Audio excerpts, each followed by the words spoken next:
Good afternoon बच्चों। आज हम लोग जो टॉपिक पढ़ने वाले हैं इकोनॉमिक्स में, वो बहुत ही इंपॉर्टेंट टॉपिक है। चैप्टर यूनिट 2 से है, डिमांड, कंज्यूमर बिहेवियर से, थ्योरी ऑफ कंज्यूमर बिहेवियर।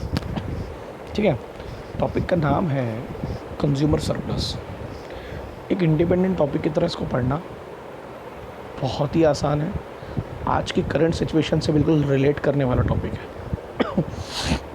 देखिए, आपको नाम से ही समझ में आ रहा होगा, कंज्यूमर सरप्लस। सरप्लस मतलब एक्स्ट्रा।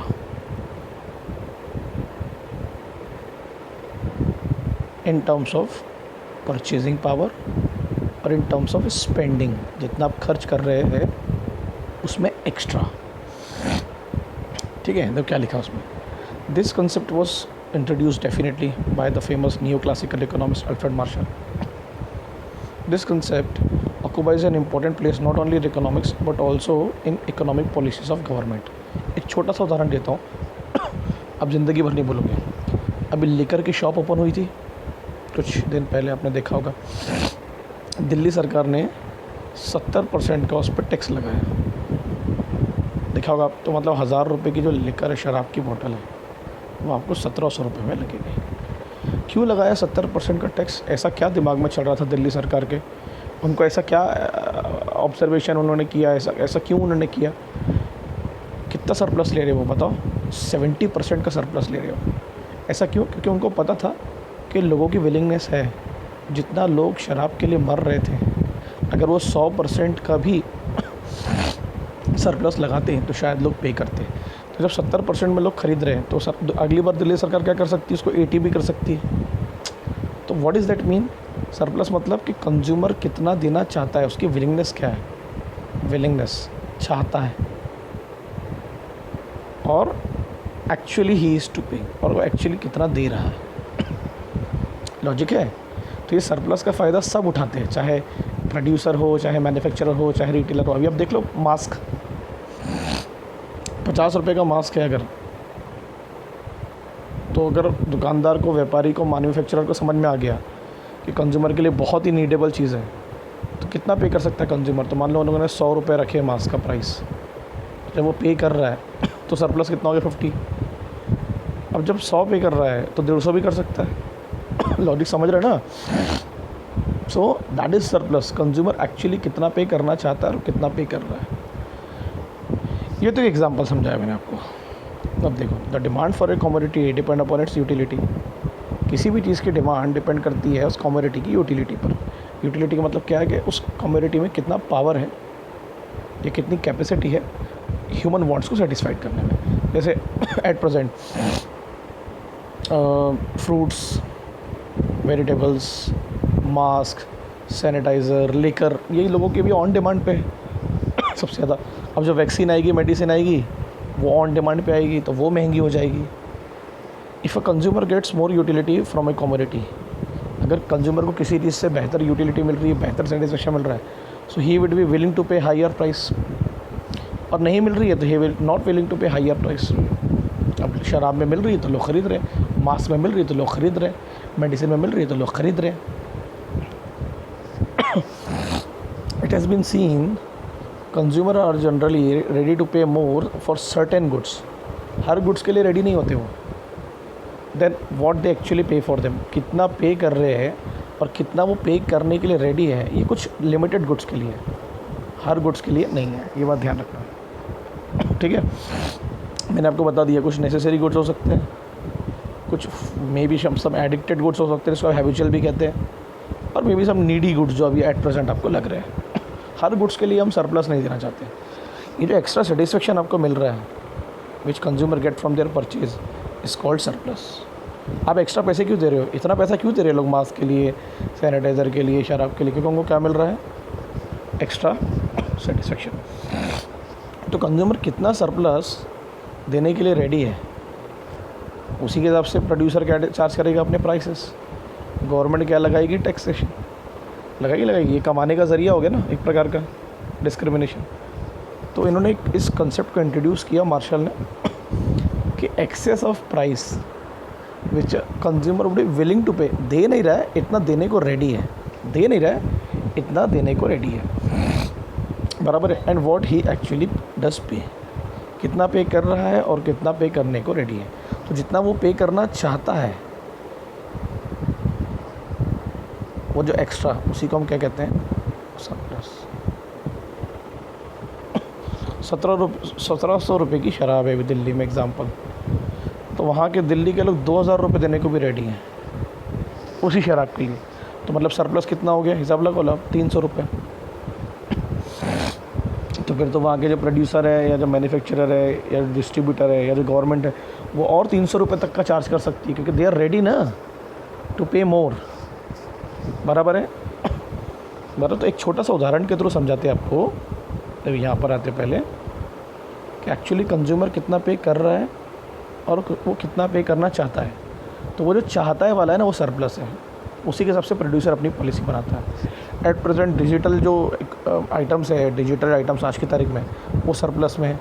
मेडिकल आइटम्स सरप्लस में है, नेसेसरी गुड्स सरप्लस में है, हैबिचुअल गुड्स कुछ सरप्लस में है। ठीक है। तो एक फेमस एग्जांपल मैंने आप लोगों को सॉरी पढ़ाया था, अब मैं 12th में भी पढ़ाता था इस बात को, और बहुत ही कॉमन एग्जांपल है कि आपको भूख लगी और आप किसी रेस्टोरेंट में जाते हैं और अब आप बोलते हैं भैया मेरे को एक पराठा देना कंज्यूम करने के लिए। अब ध्यान दो, बहुत भूख लगी है, you have no options left. मान लो कोई लेबरर है बेचारा या कोई नॉर्मल आदमी जो किसी को भूख लगी है और लॉकडाउन चल रहा है और पैसे तो हैं उसके जेब में, किसी भी कीमत पर उसको भूख लगी और कंज्यूम करना है खाने को, उसने पहला पराठा कंज्यूम किया। अब देखो ध्यान दो, उस पराठे की कीमत 20 है, वो तो 20 ही रहेगी ना, ऐसा थोड़ी ना हर दूसरे पराठे में प्राइस बढ़ जाएगा। कंज्यूमर बोले साला 30 रुपये का भी मिलेगा ना तो मैं पे कर दूंगा 30 रुपये। So what he is willing to pay, but actually what he is paying, so कितना सरप्लस वो देने को रेडी था, 10। लॉजिक समझ रहा है। तो अगली बार हो सकता है प्रोड्यूसर उसको 30 कर दे प्राइस को, होता है ना विलिंगनेस के सबसे। अब दूसरा पराठा कंज्यूम किया तो डेफिनेटली यूटिलिटी कम होगी क्योंकि सेटिस्फेक्शन मिला ना, तो प्राइस तो 20 है ना। दूसरे वाले पराठे से कितना मिला सेटिस्फेक्शन, 28। तो कितना सरप्लस देने को रेडी हो आप, 8, मतलब 8 रुपये और एक्स्ट्रा पे करने को रेडी हो। दे रहे कितना हो, क्योंकि सेटिस्फेक्शन धीरे धीरे क्या हो रहा है ऐसे ही। तो ये जो डिफरेंस आ रहा है समझ में आ रहा है ना कैसे ला रहा हूँ मैं, 28 - 20, फिर 26, 6, 24, 4। तो सरप्लस गोज़ ऑन डिमिनिशिंग। क्यों जल्दी बोलो। क्योंकि जो मेरा सेटिस्फेक्शन है, ध्यान देना है, मैं 2 चीज़ें लिख रहा हूँ। जो मेरा सेटिस्फेक्शन है हर पराठे से वो धीरे धीरे कम हो रहा है, हर दूसरे पराठे से, मगर जो टोटल सेटिस्फेक्शन है वो मेरा बढ़ रहा है बाय ऑल पराठा। ठीक है। अब देखो 6वें पराठे में आ जाओ आप, कितना देने को रेडी हो, विलिंगनेस टू पे 20, और पे भी कितना कर रहे हो, 20। That is equilibrium point. आपकी विलिंगनेस भी उतनी है, आपकी एक्चुअल पे भी उतनी, पेट भर गया मतलब आपका। तो मतलब इस पॉइंट पर आपको क्या मिल गया, maximum satisfaction from all the paratha but 0 satisfaction from 6 1। यानी अब आप चाहते हैं पर इससे ज़्यादा मैं कंज्यूम नहीं कर सकता भाई, ख़त्म, खेल ख़त्म, इससे ज़्यादा तो हो गया 0। ऐसा होता भी है। तो ये जो सरप्लस है, प्रोड्यूसर को तो समझ में आ गया ना भाई, 6वें पराठे तक सरप्लस देने को रेडी है, अगली बार वो प्राइसेस को बढ़ा देगा। लॉजिक समझा। तो ऐसा नहीं, वो शराब के पैसे भी 1700 ही दे रहे हैं, वो देने को कितना रेडी है, 2000। तो फॉर एग्जांपल मान लेते पहली बोतल पिया तो सेटिस्फेक्शन एक्स्ट्रा कितना हुआ, सरप्लस 300। दूसरी बोतल में सरप्लस कितना हुआ, 200। तीसरी में 100। लॉजिक समझ रहे, चौथी में हो गया, नशा आ गया उसको। लॉजिक समझ रहे ना क्या बोल रहा आपको मैं। सो 1700 = 1700, 0। ठीक है। तो क्या क्या इक्वल हुआ आपका, व्हेन योर MU यानी एडिशनल सेटिस्फेक्शन, मार्जिनल यूटिलिटी को हम लोग क्या बोलते हैं, additional satisfaction, and your price, price जब MU के इक्वल हो जाता है, सरप्लस हो जाता है 0, अब आपको एडिशनल कंजम्पशन करने की ज़रूरत नहीं है। इसके पहले तक क्या था, MU ज़्यादा था प्राइस के मुकाबले। यार आप किसी भी चीज़ पर तभी पैसे खर्चा करोगे ना जब आपको क्या मिलेगा, एक्स्ट्रा एडिशनल सेटिस्फेक्शन। लॉजिक समझा पक्का। बट इसकी कुछ शर्तें होती है ना, वो पराठे का साइज़ सेम होना, टेस्ट सेम होना, उनकी जो क्वालिटी है वो सेम होना। लॉजिक समझ रहे हैं कि नहीं। वो पराठे को कंटिन्यूसली कंज्यूम कर रहे हैं, कोई गैप नहीं है, याद आया ना। गैप होगा तो हो सकता है सेटिस्फेक्शन चेंज हो जाए। प्राइस भी कांस्टेंट है पराठे का, लॉजिक है कि नहीं लॉजिक है। आपका टेस्ट भी कांस्टेंट है, कुछ अजम्पशंस पे काम करना पड़ता है। तो अगर आपको क्वेश्चन आया कंज्यूमर कब इक्विलिब्रियम में होगा, consumer when is in equilibrium, तो आपका आंसर होगा when price equals to MU,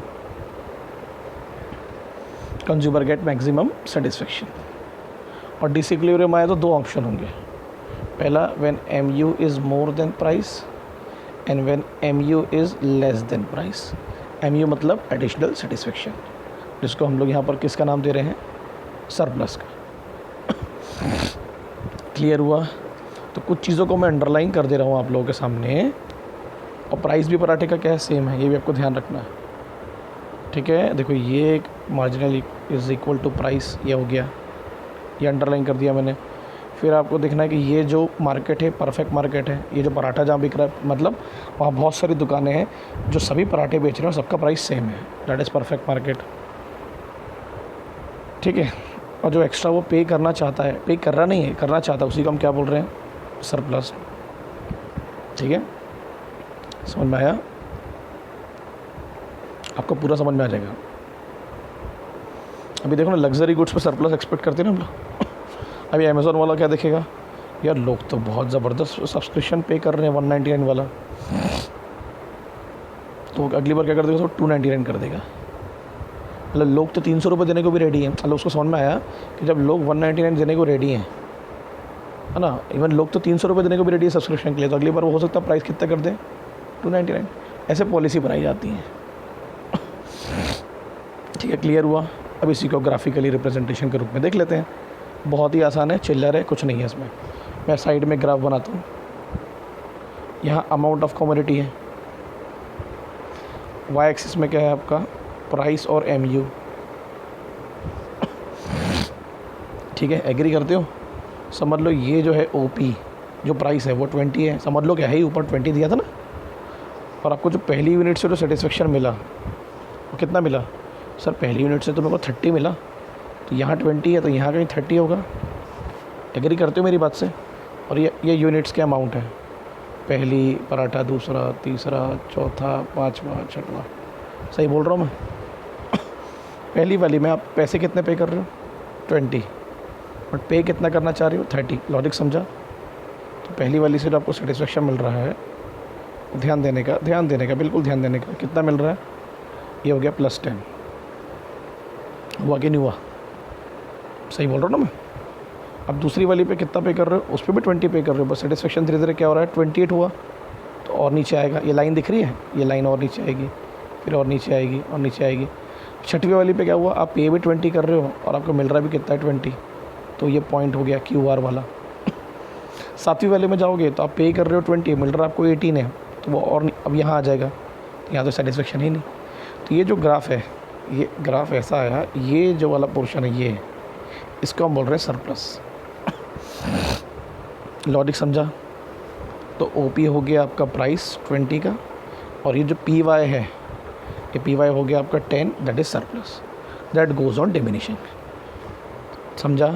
ये हो गया सरप्लस, यहाँ हो गया आपका डिससेटिस्फेक्शन, और ये हो गया आपका इक्विलिब्रियम पॉइंट। कौन सा वाला पॉइंट बोला मैंने आपको, POQR, रेक्टेंगल में अगर देखें तो, या R पॉइंट आपका हो गया। R पॉइंट पे क्या कर रहा है आपका, इक्विलिब्रियम, जितना प्राइस उतना सरप्लस, सेटिस्फेक्शन। समझा? पक्का? अरे समझा कि नहीं समझा भाई? मैं कुछ चीज़ों को अंडरलाइन कर देता हूँ कि आपको उससे एहसास हो जाए। ये आपको पढ़ते टाइम ध्यान रखना है। तो मैं ऐसा लिख सकता हूँ कि चलो मुझे तुम बताना कि ये जो पोर्शन है यहाँ पर MU is more than price, there is a surplus. Yes, additional utility थी तभी मैं ज़्यादा पैसे देने को रेडी था, दे रहा नहीं था बट रेडी था। फिर ये जो पॉइंट है P वाला या R वाला, यहाँ लिख सकता हूँ ना मैं, P equals to MU, equilibrium point. और सर ये जो पोर्शन है, इस पोर्शन को क्या लिखेंगे हम लोग, MU is less than price, no satisfaction या डिससेटिस्फेक्शन। क्लियर है कि नहीं क्लियर है? ख़त्म बात।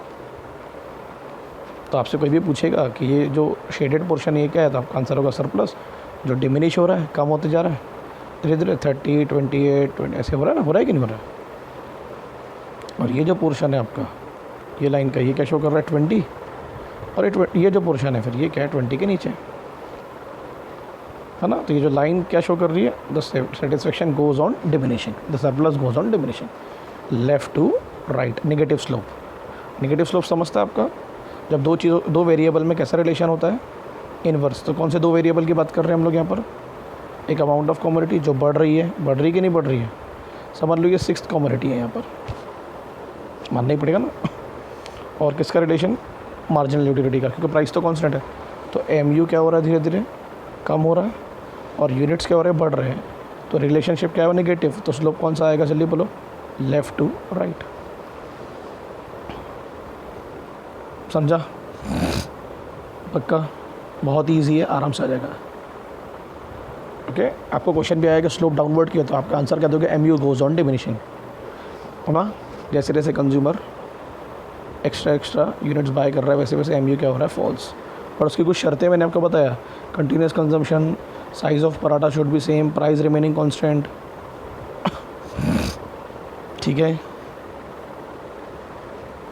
ओके, बराबर।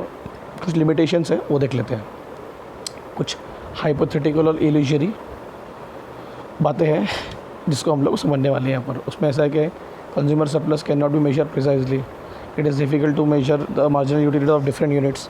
उनका कहना है कि कंज्यूमर सरप्लस को मेजर करना बहुत मुश्किल है, क्योंकि हर किसी का सरप्लस डिफरेंट होता है, तेरा भी डिफरेंट है, मेरा भी डिफरेंट है कि नहीं है।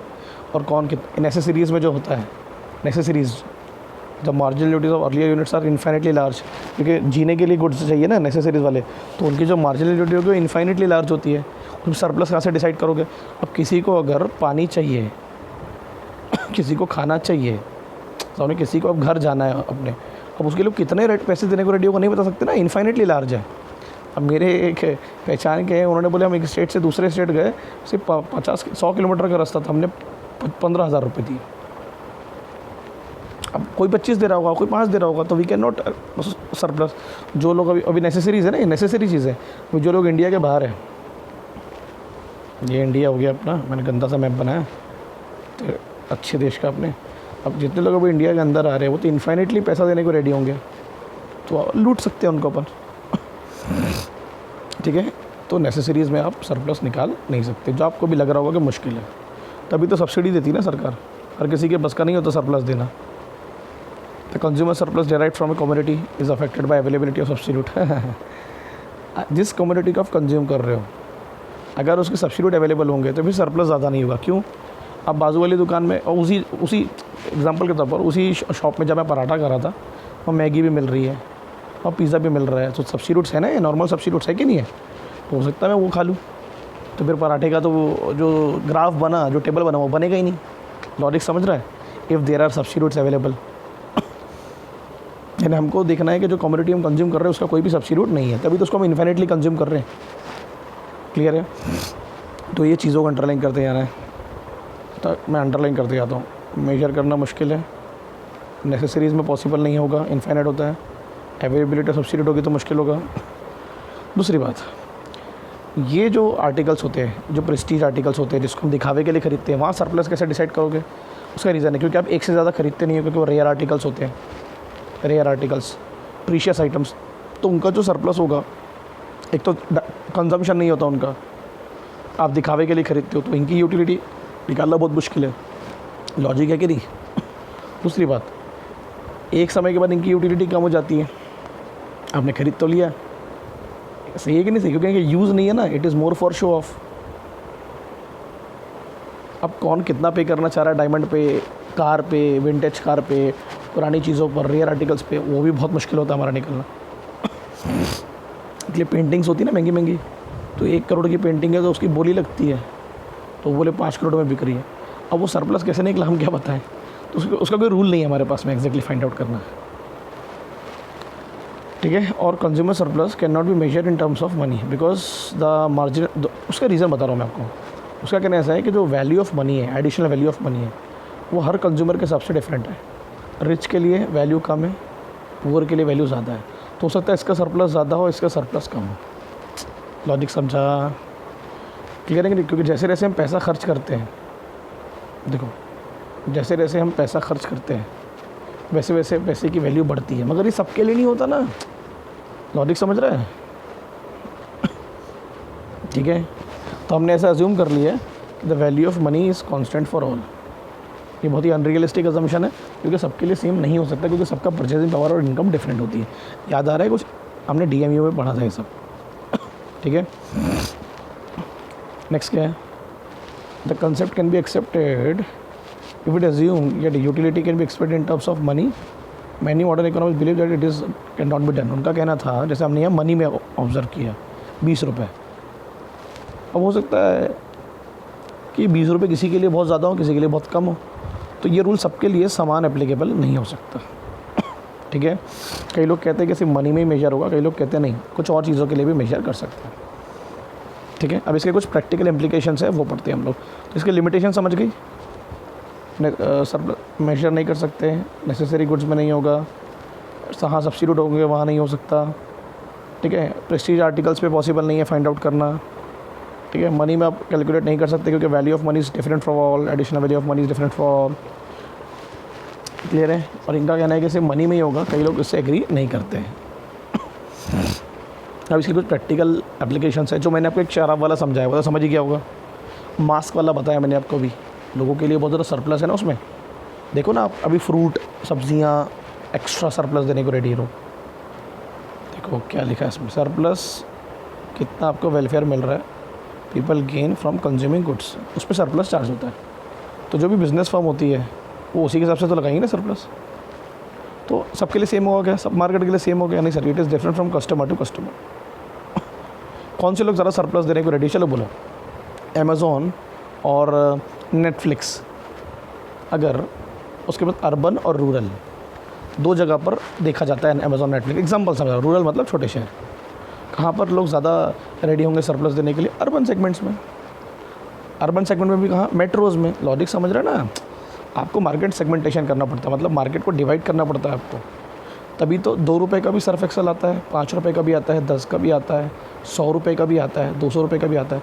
ये सेगमेंटेशन है, क्योंकि हर जगह हर व्यक्ति एक जैसी सरप्लस नहीं पे कर सकता ना।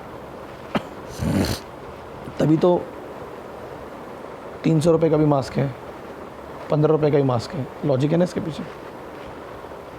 तो जो लोग सरप्लस रेडी, जो लोग ज़्यादा देखो लिखा, जो लोग ज़्यादा सरप्लस देने को रेडी है वो उस चीज़ को बार बार खरीदेंगे। तो मेट्रो के लोग रेडी है 400 रुपये के सब्सक्रिप्शन के लिए, तो वो उसको कंज्यूम करते रहेंगे। जो आदमी जिसके पास पैसा ही नहीं है वो एक बार लेके दोबारा रिपीट नहीं करेगा, क्योंकि उसने सिर्फ मज़े के लिए, शौक के लिए कंज्यूम किया। ठीक है, मैंने कपड़े वाला मास्क ले लिया हूँ, आपको पता है, मेरे को मिल गया वो 40 रुपये में, मैं धो के पहनता हूँ उसको।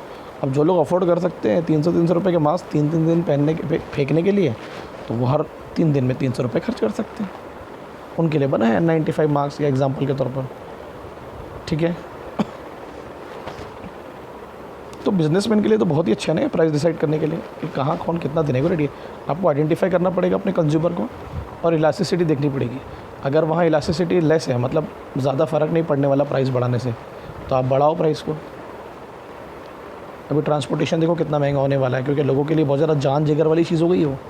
और जहाँ इलास्टिसिटी बहुत ज़्यादा है, मतलब लोग प्राइस से बिल्कुल डरते हैं, तो वहाँ आप ज़्यादा मत बढ़ाओ प्राइस को। ठीक है, देखो लिखा है ना उसमें, जहाँ लोग ज़्यादा देने को रेडी हैं, है ना, वहाँ प्रॉफिटेबिलिटी के प्राइस डिस्क्रिमिनेट कर सकते हैं कि कुछ लोगों के लिए ज़्यादा प्राइस, कुछ लोगों के लिए कम प्राइस। क्लियर है कि नहीं क्लियर है? और जहाँ सरप्लस ज़्यादा मिलेगा तो आप गुड्स को बल्क में बना के रख सकते हो, उसके भी कॉस्ट भी कम होगी। तो 2 मार्केट है, गुड्स बनाने में आपको खर्चा सेम आया, तो जिस मार्केट में आपको ज़्यादा प्राइस चार्ज कर रहे हो वहाँ से आप अपने खर्चे को और जल्दी रिकवर कर सकते हो, और जहाँ कम प्राइस चार्ज कर रहे हो वहाँ ये आपको मार्केट खर्चा रिकवर करके देगा। होता है ना। जियो ने क्या किया, आदत डलवा दी आपको सरप्लस की। 400 रुपये भी लेगा ना अभी, अगर वो आपसे 800 रुपये भी, तो आप रेडी रहोगे देने के लिए।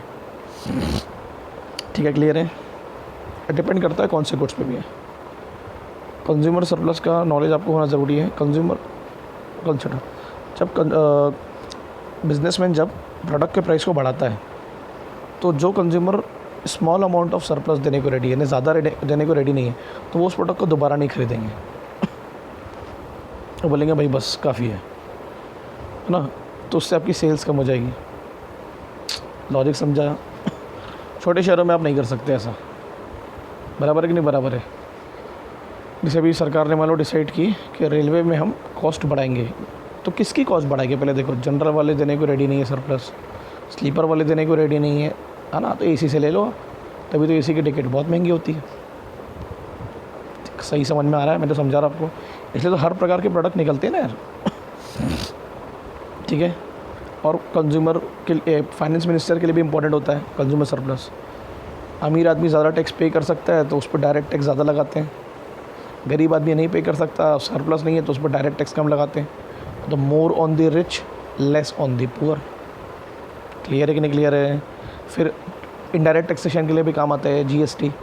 जो कम्युनिटी पे लोग ज़्यादा पे करने को रेडी है उस पर ज़्यादा टैक्स नहीं, जिस पे नहीं पे करने को रेडी है और जो एक आम आदमी यूज़ कर रहा है उस पर कम, नेसेसरी गुड्स पे कम है या सब्सिडाइज्ड है। लग्जरी गुड्स पे और हैबिचुअल गुड्स पे टैक्स बहुत ज़्यादा है। सर शराब से बेहतर एग्जाम्पल अभी हो ही नहीं सकता। देखो बड़ा है ना टैक्स उस पर। तभी वो कोरोना वायरस टैक्स भी लगा है, कोरोना वायरस है कोई स्टेट में, मेरे को याद नहीं आ रहा, ठीक है। ऐसी कम्युनिटी पर टैक्स बढ़ाना अच्छी बात होती है जो कंज्यूमर जिस पे सरप्लस देने को रेडी है। रेडी है कि नहीं? तो because the loss of welfare to citizens will be minimum. तो जो लोग वेलफेयर के लिए ख़रीद रहे हैं उनको अपन उनसे ज़्यादा पैसा नहीं लेंगे, तो उनको ज़्यादा लॉस नहीं होगा, ठीक है। क्लियर है? अभी लोग घर में बैठे बैठे खा रहे हैं ना मेट्रोज़ में, तो जितने भी ई कॉमर्स होंगे, हो सकता है उन लोगों ने अपने प्राइसेस बढ़ाए हों, मगर अर्बन से एरियाज़ में, क्योंकि सरप्लस देने को रेडी हैं लोग, घर में बैठे बैठे कंज्यूम करना, बाहर निकलना नहीं है। लॉजिक समझा? तो फाइनेंस मिनिस्टर के लिए भी एक अच्छा तरीका होता है डिसाइड करने का। डिजिटल आइटम्स बहुत महंगे और इस पर टैक्सेशन बढ़ गया है अभी। ओके, पक्का? चलो ये ख़त्म, ये बहुत इंपॉर्टेंट टॉपिक था, प्लीज़ इसको भूलना नहीं है ना। तरीके से मेहनत करने का डायग्राम भी आपको क्लियर हो गया होगा आई होप को। सरप्लस, इक्विलिब्रियम पॉइंट और no surplus, zero surplus, negative. इतना आप दे रहे हो, इतना आप देना चाहते हो, है ना। क्लियर है? E equals to MU, additional benefit. ठीक है बच्चों, चलो फिनिश।